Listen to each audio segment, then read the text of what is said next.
Hi, I'm Peggy Luhrs, and this is the Feminist Media Review, and I'm sorry we're a little late tonight. I was all set to be early, but then my car door was frozen shut, and then I took off. I got here and realized I'd left my computer and my purse on my porch, so I had to run back, get that. Anyway, I'm here, we're going to do the show. I want to talk about the media again and a couple of things. Maybe we should call the show "The Program is to Program." Because that's what they're trying to do to us, I believe. And I hope you're fearful enough. I notice I just signed off on extreme weather alerts because I get 5 or 6 extreme weather alerts these days. And it doesn't look that extreme to me. I've been living in Vermont. When the first year I came here, there was 6 feet of snow when I was needing to go to the hospital to have a baby. Oh, sorry. And better with a mic.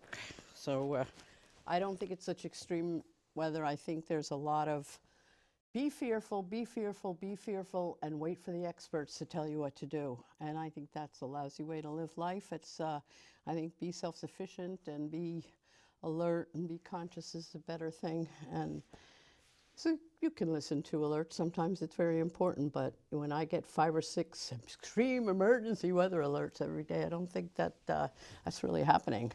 Yes, there's some ice. Oh boy, we never see that in Vermont. Anyway, I used to start the Burlington Women's Council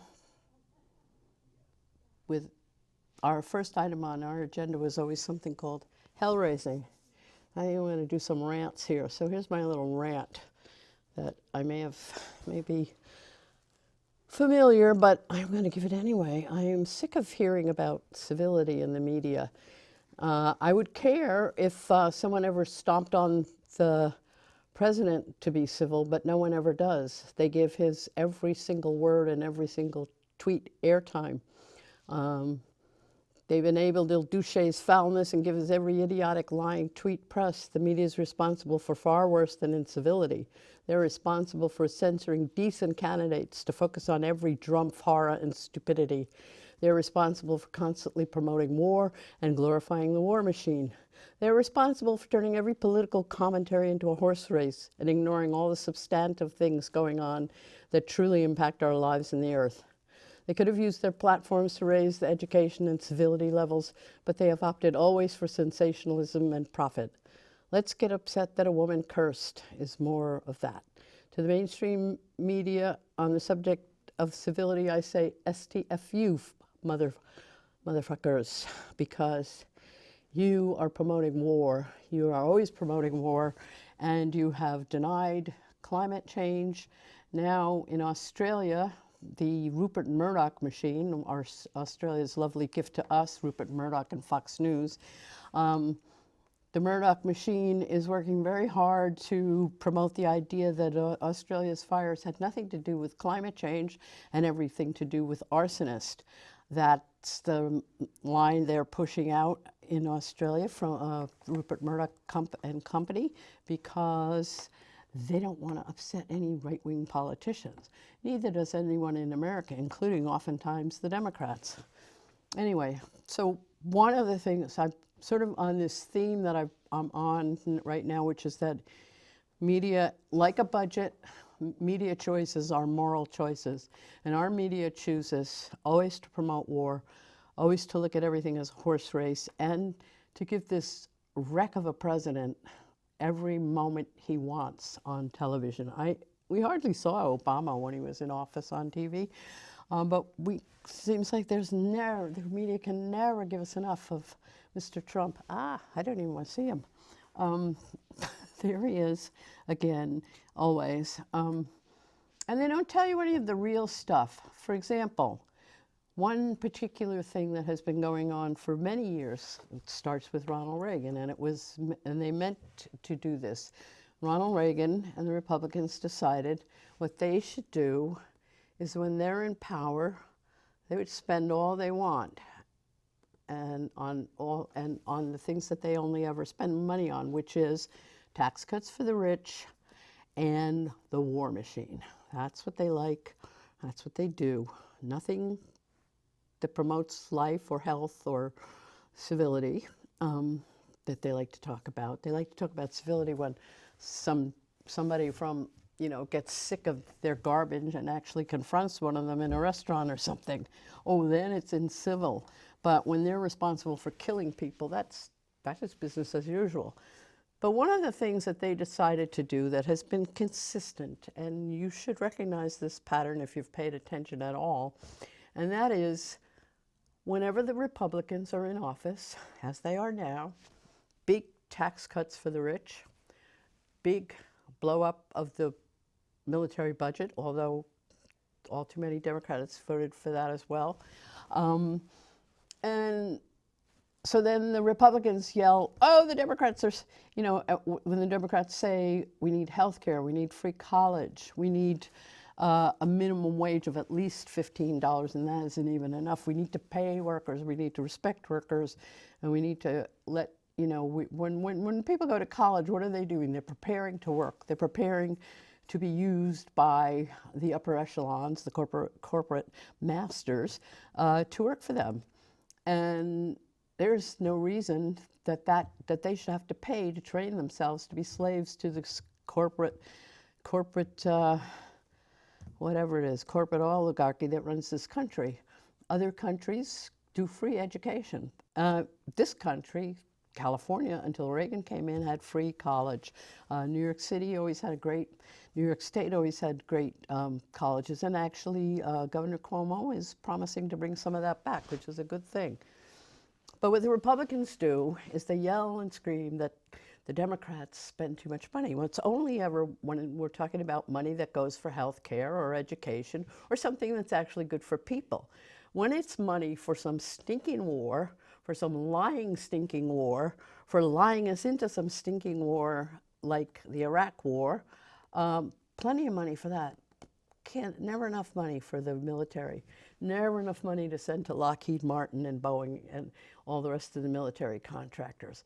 So then when the Democrats are in and they want to spend it, and the Republicans are screaming, oh, the deficit is so terrible, the deficit is so bad. We have to do something about the deficit. Except when they're in office and they just run them up. So they've been running that racket on the American people for, what do we got, 20, and 1980 when Reagan comes in. So 40 years they've been running this racket, and either the American people are too wrapped up in their lives and too much on their couches and not paying enough attention to what's going on, and still buying this idea that the Republicans are some kind of party of fiscal conservatism, which is ridiculous. They are not. They are the biggest spendthrift. They just like to make sure that their money only goes into things like the military-industrial complex, so that money goes back to the same rich men that put them in office. And it goes on and on and on to where the world is absolutely falling apart. And I think you could blame that mostly on the United States of America and its ridiculous, disgusting military machine with its 900 bases around the war and its 7 or 8 wars that you don't even know half of what they're doing in. And of course, we have just recently had Trump, who came in saying he didn't like war, but of course, Trump has no ideology, no politics, no anything, nothing but the ego of a, probably unloved baby man. And he's having terrible tantrums now because he has been impeached. So to take impeachment off the table, he shoots down somebody in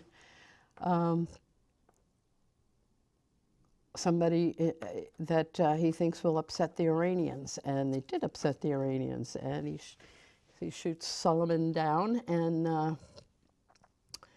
then the news cycle is all about that, and we've got lots of guys already saying, oh, war is inevitable, but it isn't inevitable. I mean, thank goodness somebody got to him, or maybe he just decided he didn't really want to be the one who starts World War III, but everyone's backed off for the moment. But not a good start. I mean, it was an idiotic move he made in the beginning, and he made this move out of, I think, pure jealousy. He just can't stand to leave anything that Obama did that was a good, useful thing, like the nuclear non-proliferation pact with Iran that was working quite well, according to everyone, any kind of neutral scientific, source who looked at it. But Trump tore it up, and now is, and then he picked Pompeo and Bolton, who are two insane neocon war hawks who just can't wait to get into a war with Iran, and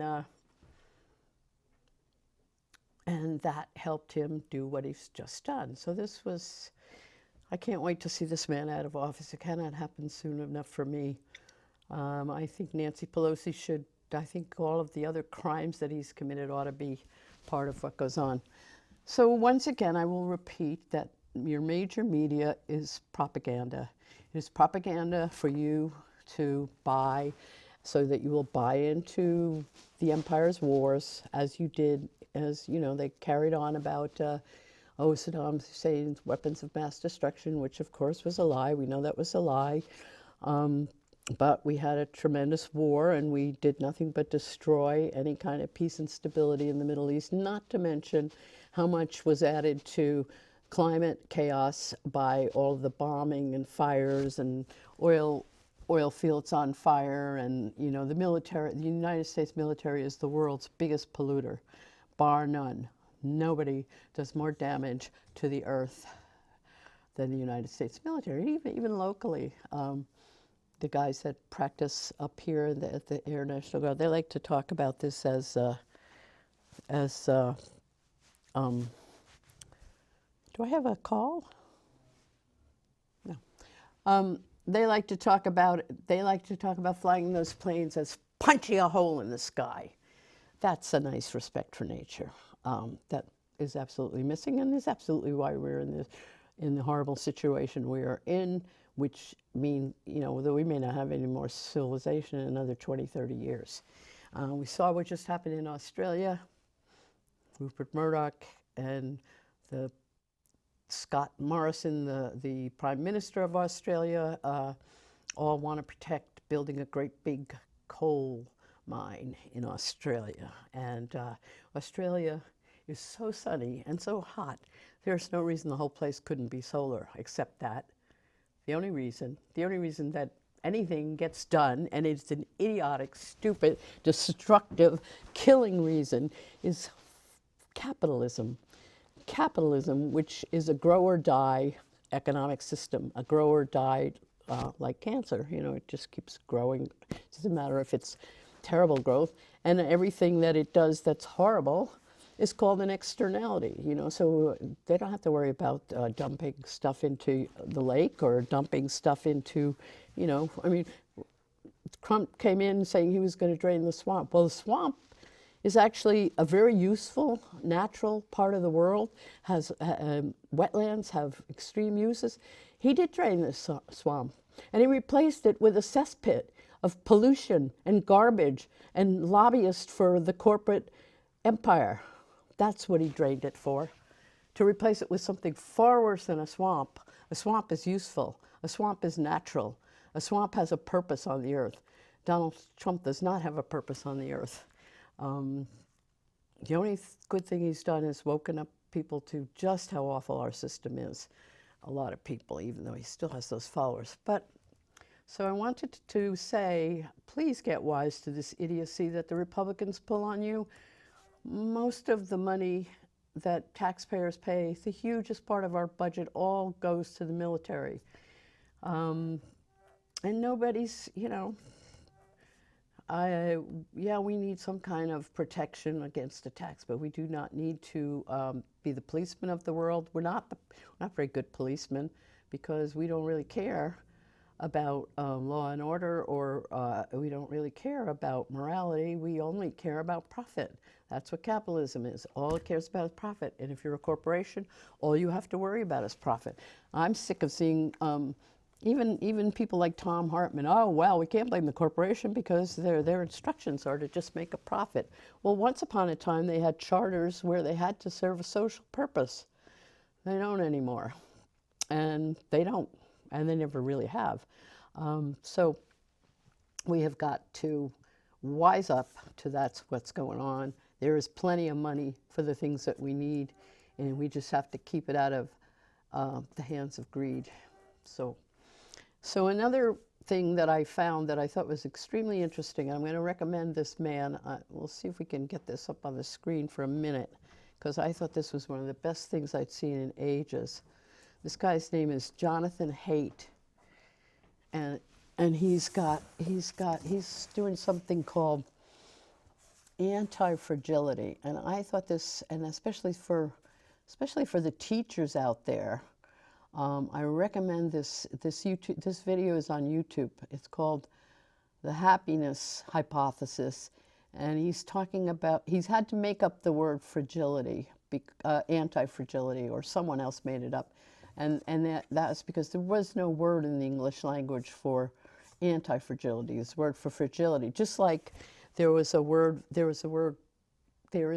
the English language, necrophilia, that means the love of death. And Mary Daly, feminist, radical feminist, had to make up the word biophilia, because it wasn't in the English language until she made it up, to talk about love of life, love of the biological. So what this man is talking about, and he gave two really interesting examples. He was talking about, why do we have a generation of snowflakes? Why do we have this generation of students who, even in law school, can't, have been upset with their teacher for talking about rape, when, if you're in law school, you got to study rape law.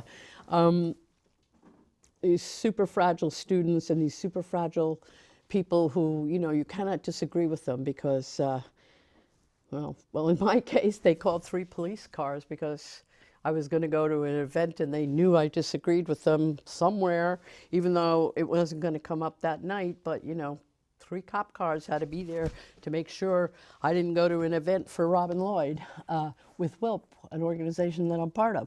Why? Because these snowflakes can never hear something they don't agree with. But so he thinks a really bad disservice has been done to this generation by having helicopter parents who just, if their kid got a C instead of an A, call up the teachers and tell them what to do, and use everything it should be about, patting these kids on the back no matter whether they're doing well or not. And he pointed out, so the word anti-fragility comes up, and he pointed out 2 systems that are extremely anti-fragility. One of them is your immune system. Now we have seen it with things like antibiotics. If you use too many antibiotics, then they're not useful anymore. It's also been true that if you do use too many products that make sure there are no germs in your house ever, you weaken the immune system. You don't strengthen it, you weaken it. Children need to play in the dirt and be exposed to what's there. People need, they don't, obviously cleanliness and sanitation is a really good positive value, but you can overdo it. You can overdo it to the point where instead of, you weaken an immune system. So systems need a little testing, a little difficulty. Another example he gave were bones. Your bones work better and are healthier when they're used. I think everyone knows by now that if you do some weightlifting exercises, you will have stronger bones. When you don't do any exercise or anything that uses those bones, they get weaker and more fragile. And the other thing that he pointed out that I thought was really interesting is he pointed out that we have a large increase in certain allergens. In particular, he mentioned allergy to peanuts. And the allergy, it turns out that the allergies to peanuts got much worse when doctors and scientists somehow decided that it would be a good thing to tell mothers during pregnancy and lactation not to eat peanuts. And so they did a study on this, and he talks about that in his lecture. As I said, I recommend his lecture. His name is Jonathan Haidt, H-A-I-D-T. Jonathan Haidt, Anti-Fragility. I really recommend it, particularly to anybody who's teaching. So when they did this with the peanuts, what happened in the study they showed that those children and infants who had been exposed to at least some peanut dust, some kind of exposure, wound up having far less allergies. And where there had been no exposure to peanuts, where the pregnant and lactating mother had never touched them, went way up to like 17% allergies, and it's a serious allergy that can cause a lot of problems. So these are some examples. I think this is a really good concept to think about in this time, this idea of anti-fragility, and I think we need it in our schools and in our thinking.